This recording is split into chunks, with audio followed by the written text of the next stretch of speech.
Jim Stuller knows that today he's a man of privilege. He's jigging for rockfish in a slice of water off Cape Falcon that normal anglers just don't get a chance to fish.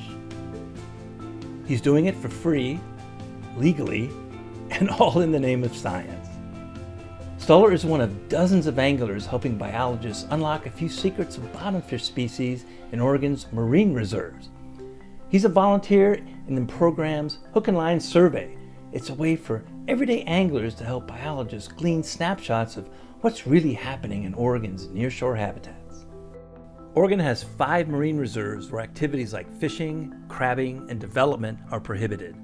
They're set up for protection as well as places for study of everything from sea stars and algae to water conditions and, of course, rockfish. The Hook and Line surveys use volunteers to catch fish in both the reserves and nearby comparison areas where normal angling is allowed. When you work in Oregon's Marine Reserve program, the best place to be is in a reserve. This is the best part of the job. This is the best day at the office, getting out on the boat, interacting with people, talking about the catch.